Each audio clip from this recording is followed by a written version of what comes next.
Everybody, Alexander Gill here. Hope you're keeping well and flourishing in these times and learning and doing everything that you possibly can to be the best version of you. So, this week I would love to share with you what I've learned on reading. So, you're probably thinking, what does he mean by reading? Like, we all read, why do we need to learn? I've learned about speed reading because at the end of the day, you're going to continue to read no matter what it is. If it's an article, if it's for work, it's emails, it's a book that you think, hey, I want to ingest what that person has lived by to write a book. So with this, I've learned loads of cool techniques. So the biggest takeaway is probably use this bad boy. So this is called your finger. Well, a lot of us, we might feel like a child when you try and read with your finger and go across the lines. This is completely wrong. So when you see a child, you don't realize that your brain is connected to your, like, if you go like this is actually your brain firing off right now to go to the fingertips.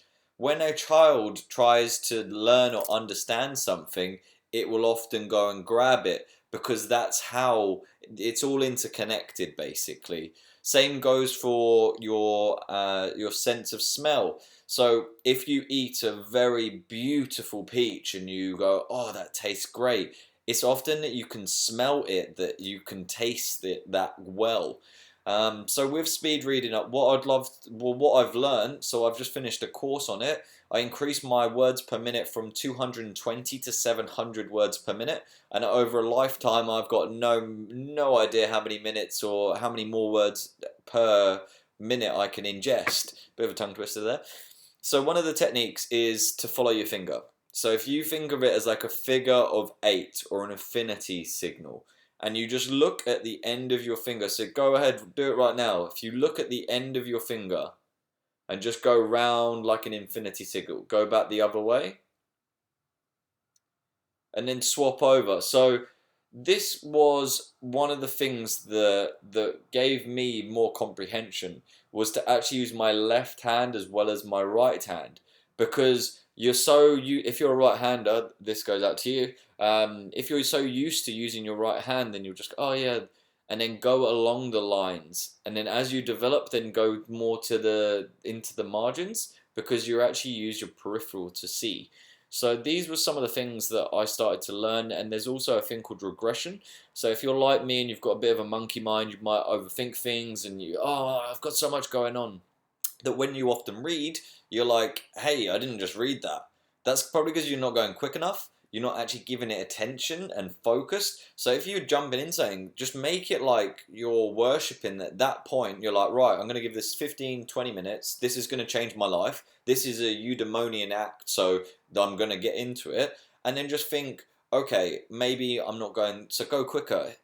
If that's not working, another great technique is to count to three in your head. So 1, 2, 3, 1, 2, 3, 1, 2, 3. The brain can only work on two things at the same time. So you can jump in and be reading, but also counting to three.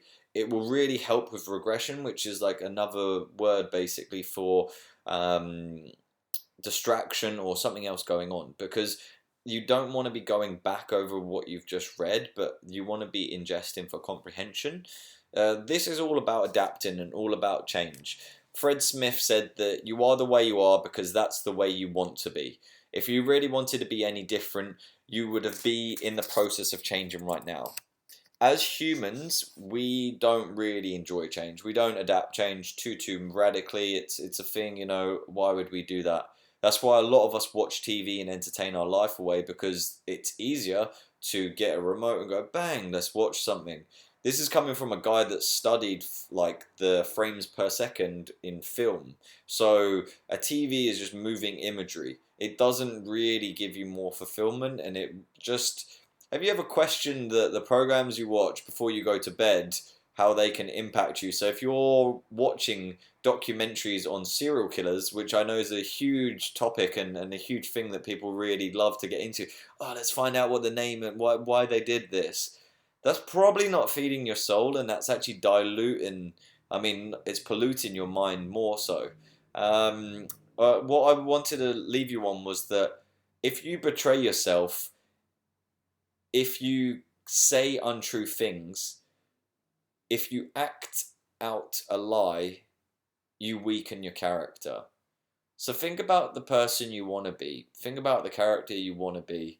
And I hope this has helped somebody out there. And feel free to ask me any questions. I've really enjoyed getting to know reading, and might sound weird, and I think it was very geeky back in the day.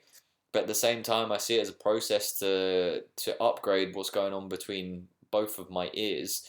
So I would love you to contemplate what you can do to better your life out there.